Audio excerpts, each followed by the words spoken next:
It's good to see everybody. I know you had a big break this week and a big break next week. Are you rooting for more snow? Yeah! I don't think your teachers are, though. So, it's been a while since I've seen you last, and we did get to talk somewhat about ragtime. And I wonder if you remember anything. What do you remember about our May Aufderheide Ragtime show? Any memories here you want to share?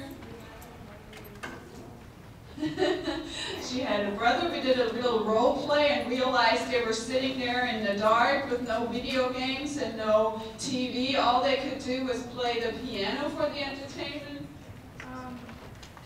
That she was active in the women's rights movement. She wasn't active, but it was kind of at that time. And she was special because she stepped out as a woman at that time and actually wrote music, which wasn't a common thing to do. So she was special because she was a composer, and that took quite a bit to do that. And her dad, remember, published her compositions. Anything else you remember? Maybe something about ragtime music? What do you remember?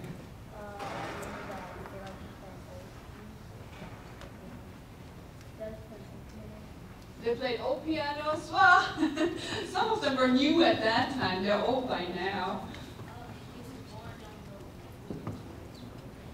It was around that time. Yes, yes.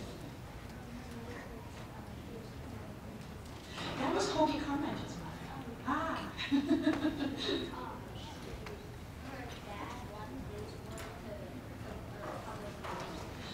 Her dad started a publishing company just for her music, that's right. She was training classical music, and there was this new style of music coming out, this ragtime. And what about this ragtime?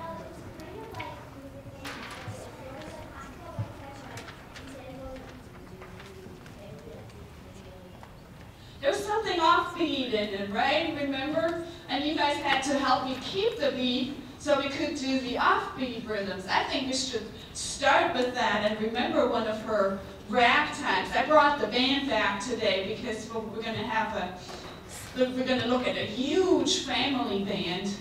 But before we get started, I want to remember one of her ragtimes, which was the Thriller rag. And I'll need you to help me keep that bass marching beat again so I can do the offbeat melodies. Anybody remembers what it's called if you play off rhythms? Mr. Alex, our specialist. Syncopation. Syncopation, yes. And so, let's see. We'll go half and half. This side of the room, you'll be the stompers. This side of the room, you'll be the clappers. We have to get a little faster this time. And we're going stomp, clap, stomp, clap, stomp, clap, stomp, clap, stomp, clap, stomp.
1. How many siblings do you have? 1, 3, 1. Anybody more than 3? How many do you have? 4. Anybody more than 4? Counting me or not? Not counting you, so extra. So 4 more, meaning you got 5 kids. 6, so you guys have 7 total. Anybody more than 7?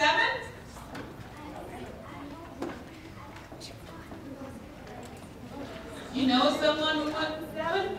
But it's pretty rare, right? So 7 is already a pretty big family, isn't it? Do you know anyone with 12 kids in the family? Really? But it's pretty rare.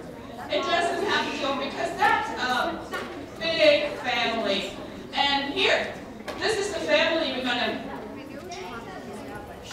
gonna talk about today. Here, 1, 2, 3, 4, 5, 6, 7, 8, 9, 10, 11, 12 of them. And it's not just 12 siblings, but look at them, they actually all play instruments in their band. Do you know a family with 12 siblings where all of them play instruments in our band? Ha! So here is the Hampton Family Band, and they didn't start out in Indiana. They actually came from Ohio and started out touring in the 20s and 30s all over the states. They had a big band, and they had to practice every day. It was their dad's dream to have this family band. So the moment they could hold anything, and you were old enough to hold any instrument, they had to start practicing hours and hours every day. Any of you practice several hours a day an instrument? Some of you do, right? And you know, it's kind of hard to keep that up, right? Sometimes you just want to like run outside and do something else instead. But if you keep doing it, you get better and better, right? Are you pretty good by now? I bet you are. So they practiced every day, they played every night and toured. And it wasn't really easy. I mean, it took quite a bit to do that. And so eventually, they actually settled in Indianapolis and lived on Indiana Avenue, kind of split up into smaller groups. And the girls in the family had their own group. They called themselves the Hampton Sisters. And, you know, we're really lucky today because we don't just have to talk about people on pictures that are gone, but we have Lawrence Clark here today, who was actually the drummer for the Hampton Sisters, and his dad was the drummer with the Hampton Sisters. So he has some cool stories about playing with them, and he can share some of the things they did together and how it was, right? You want to give applause? I know, I hate to make you get up from the cozy chair, but you're not that old, actually. Actually, I'm imitating the Hamptons. You know, not only did I pick the sisters, they had a cousin, Miss Lionel Hampton. And I'll tell you a quick story about Lionel, then I'll tell you about the sisters.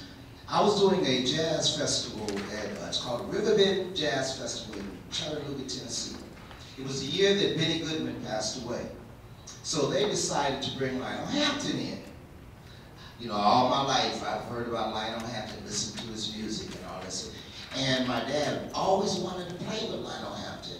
So I had a chance to meet him. I'm down there, and he had been on this 2-week retreat. That meant he was just resting for 2 weeks. And when he got there, he walked like this.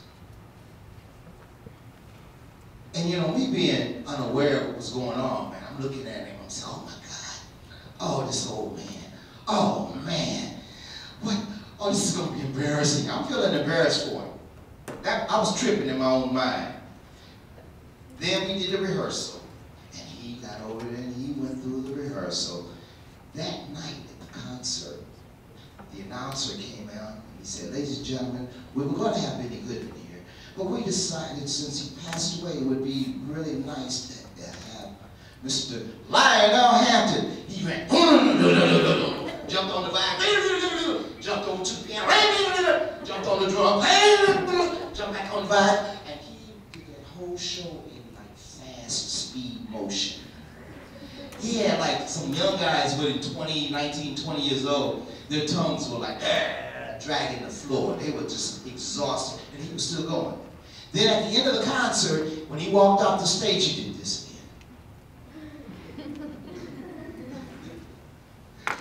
I learned a valuable lesson. Never judge a book by its cover.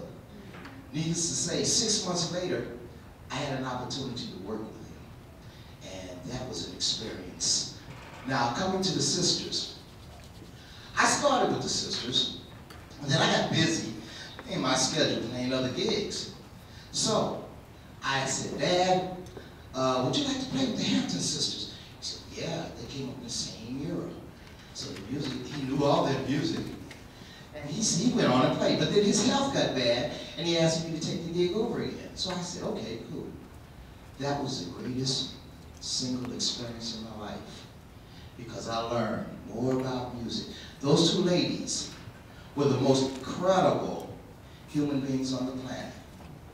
With all of the things that they went through, hello, testing 1, 2, 3, all of the things that they went through, and the problems that they had growing up, you know, when they came up in the 20s and 30s, racism was a very, very serious problem across the country. And they experienced it over and over again. But their spirits were so great that they went on past it. And they played some of the greatest music that I've ever heard. The thing of it is, their idea about music was that it was for the people. It was for you and everybody out there. And when we play, it's not about our ego.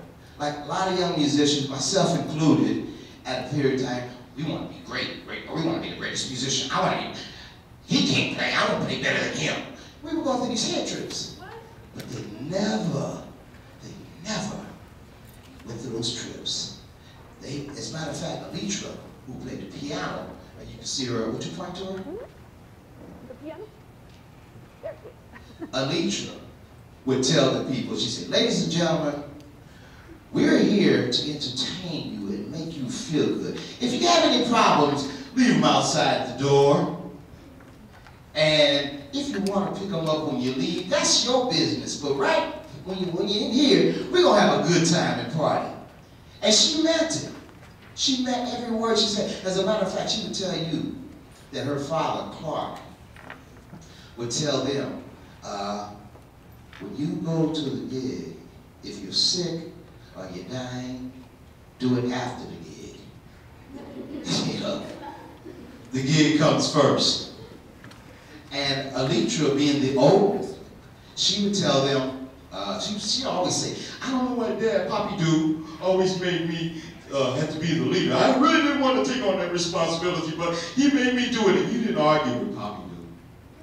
Because that's what she called her father, Poppy do. Now, Alitra, when she started at 3 years old. She was playing music at 3 years old. But she played the harp. You know what a harp is? Everybody? Who can tell me what a harp is? What's a harp? Exactly. Now, can you imagine a little 3-year-old girl having to play this big old monstrous harp? And Virtue, she didn't play bass in the beginning. She played sousaphone. You know what? Does everybody know what a sousaphone is? A sousaphone is a great. It's like you take a tube from here to there, and you keep curling it around, and you put some valves on it so that you can blow different notes on it. And they put it in a chair, and she sit there as a little girl trying to blow this big old sousaphone. And then she finally wound up taking over the upright bass. Now, she was such an incredible bass player. I have yet, except for some of the great bass players, heard young players that could match her. I remember one time we were doing a sound check at the Arts Garden in Indianapolis. And I was the guy who stood back there and said, okay, that's loud enough, that's too loud, bring it down. All right, I can't hear the piano, y'all playing too loud. Well, we did the sound check. And we played the whole engagement. And then at the end of the engagement, she turned around. She hadn't even turned her amplifier on. She played so strong, that upright bass, that she cut right through the band without having an amplifier. And that's saying something, because sometimes we got a little loud. They also had a philosophy. Remember I told you about doing the gig? And you gotta, if you're sick or you're gonna die, do it after the gig. They lived by that. They didn't just say it. They lived by it. They were committed to what they were doing. And that's very important. Commitment to what you are doing. What they would do is we would pick them up for the job. We'd go to their house, take them by the arm, help them down the stairs, put them in the car, get to the gig, help them up on stage. Set up all the, we set up the equipment. They didn't do it. We set it all up. They would go to the bandstand, and they always dressed immaculately. I don't care what we did, they always looked good. And they tell you in a minute, if you look good, you sound good. If you sound good, the people will enjoy what you're doing. But anyway, we get them to the piano. Yes, there you go. There they are. That's how they dressed all the time. When we did a gig, we get to the gig 2 hours early and set up the equipment, and they would get dressed like that. Incredible ladies. Now, Alitra, she played the piano, and she also sang. Man, when she opened her mouth, everybody could hear her. Everybody could feel her. Monica, can I use your piano as an example for a minute? You can. She got on the piano like this. And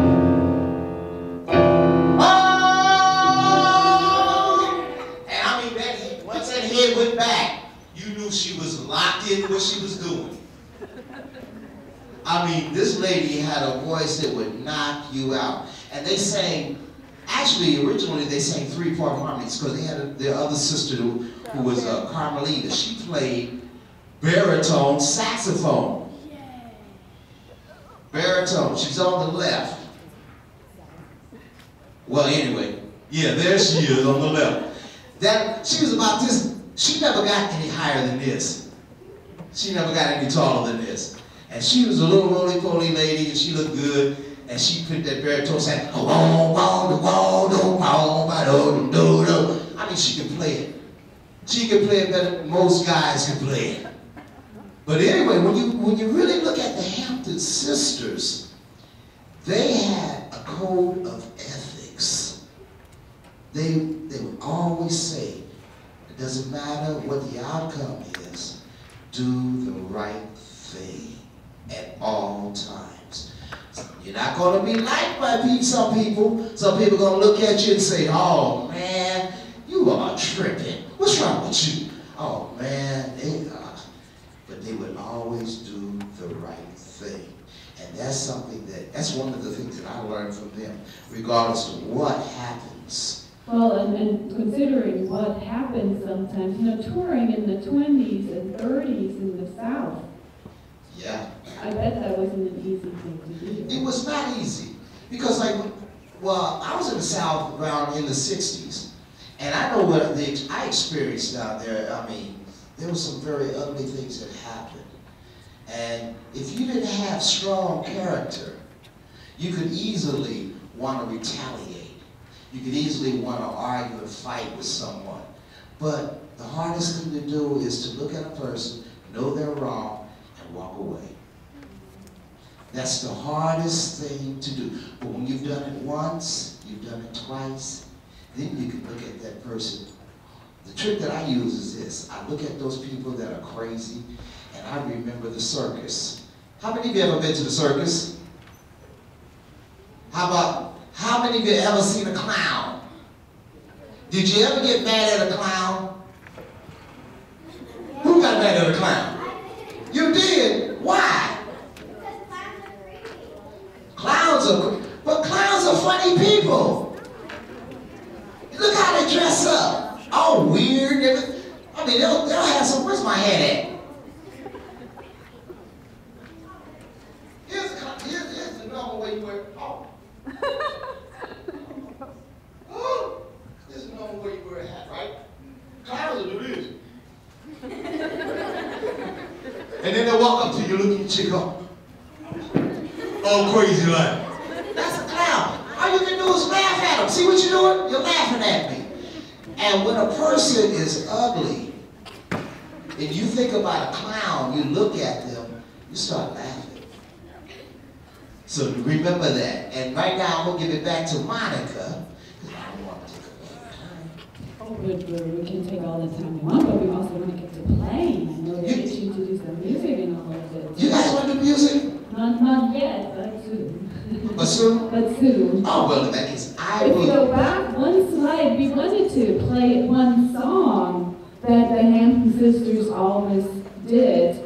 And it's a song that probably expresses quite some, how difficult it was to tour in that band in the 20s and 30s when you couldn't get into restaurants, you couldn't get into hotels as an African American, and you weren't allowed to do anything. They put you in the back door to the stage and get you out on the back door. They would do that, and the worst thing of all is to see a human being hanging from a tree.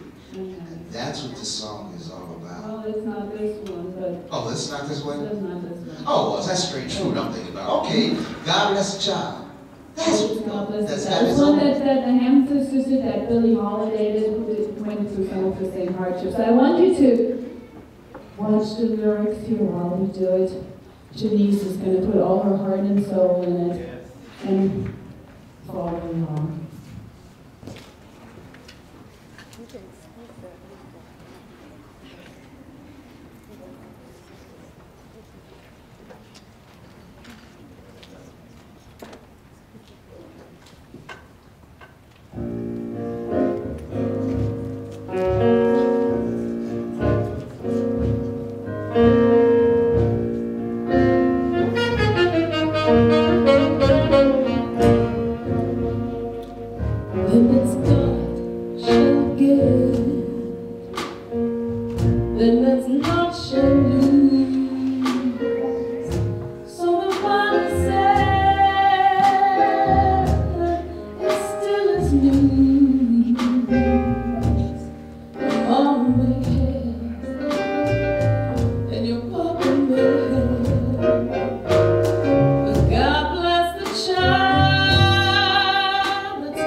And she's up there in the middle, the Hampton sisters too, and she's actually a fabulous dancer. Can we show her clip? She's a beautiful swing dancer. She's Dawn Hampton. There we go. Look out, look out, look out!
she's still dancing. That's very, very recent, very recent.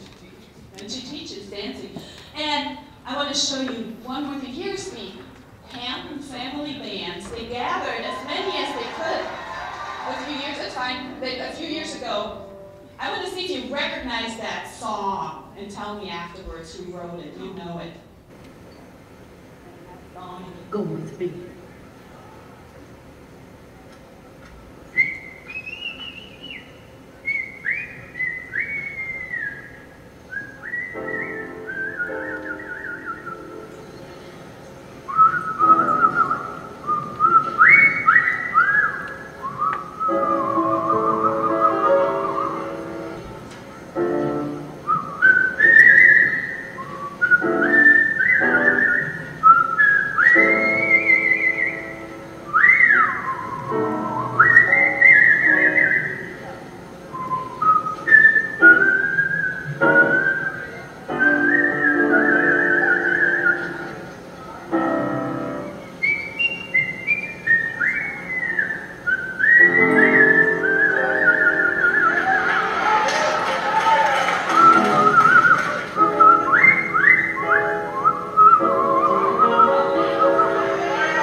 No, you have to go back to... He's got it. That was Stardust. Did you recognize? Some of you also recognized it, didn't you? That was Honey Carmichael Stardust that she whistled. And remember we looked earlier and had 3 different versions. One, the country version and the saxophone version. And there was about 1,500 versions of that song. Well, here was 1,501. And it was an amazing one, wasn't it? And are you ready to join us and play and do some music? Another song that the Hamptons always did was Route 66 was the blues. And we're working on blues, and I can't wait to see all your blues lyrics for the songs and make some up. I already got a good one for Hoagie. Maybe we'll get to give you a little taste of it. But we're gonna do the blues. And what we're gonna do, let's see, I think we can get them all join and do it together. I need a few who know somewhat about keyboards and would be willing to be the keyboard players. 1, 2, 3, 4, 5, 6. Come on over, get the keyboards. I need a bunch here on the Orff instruments. I don't know how many we got. Feel it out. 1, 2, go. 3, 4, 5. Fill it up here until we got it filled up. And everybody, you get to do actually the fun stuff. You get to sing with Janice, so if you don't get on the instruments, and we'll switch off some too. All right, we're gonna do the blues. I'll make Tom play piano because he can not only play saxophone, he can do anything. And this is gonna be Route 66. And how about Tom, give me a C. Here's a C. Can you all give me a C? C. Here's C. All right, and then see how it says C7 right there, and then it says F7. Let's try an F. That's the second one, right? See it? And then we go back to C, right? And C. Help me out. And one more C. Then second line, F, F, another F, back to C, C, back to C, so C, third line, G, G, another G,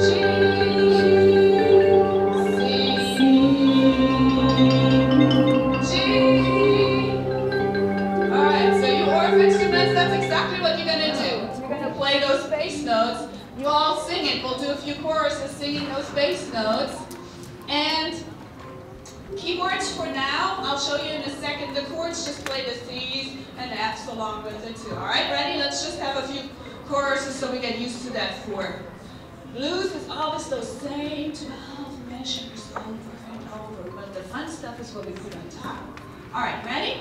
1, 2, 1, 2, 3, 4. C, F, C, C, F, F, C, C, G, G, C. One more time. And C.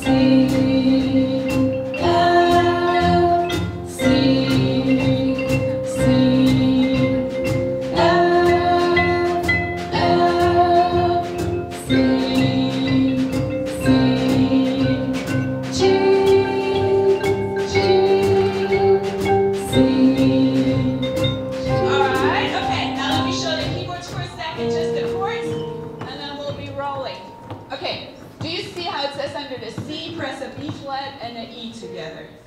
You all know where B flat and the E is? So down, yep. B flat E, let me hear it. Okay, B flat E. Then see how it slides for the next one. Actually, both fingers just go down a key to A and E flat. Just go like, so you go here, those two, right? And then just go one down. Okay? E. B flat E again. Slide down to the A and the E flat. Again, A and the E flat. Come back to your B flat and E. B flat E. Now slide up a key to B and F. Gotta B and F. Yep. B and F again, and come right back to the B flat E. And slide back up. Are you all good on what to do? Yes? I know you're so good. Can you see it? Yeah, you got it? All right. So we got the xylophones ready to play the bass notes. We got the keyboards ready to play the chords.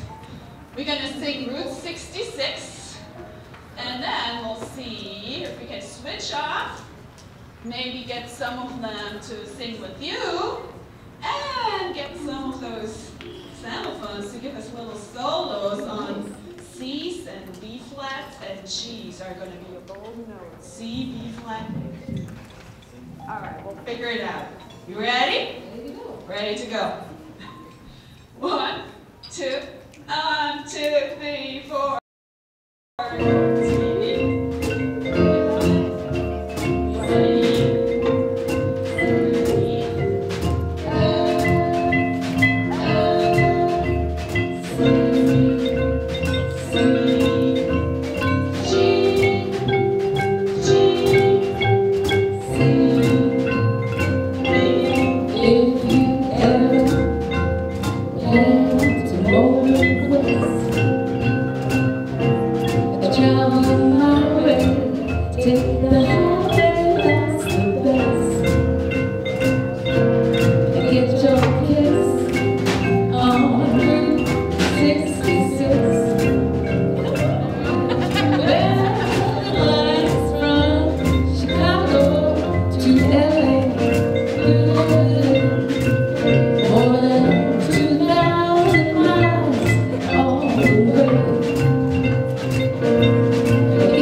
12 kids. A family band. All right, what else? As soon as they could hold an instrument, they were learning it, and several of them. The sisters later broke up and became the Hampton Sisters Band. They were not from Chicago, from Ohio, but they settled in Indianapolis. 12 of them, that's the amazing number.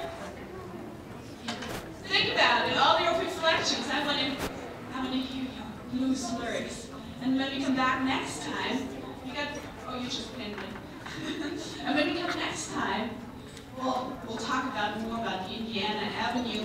And I can tell you the last time they have a very special treatment because actually the person who will present will come himself. So have a great, great day. We'll see you soon.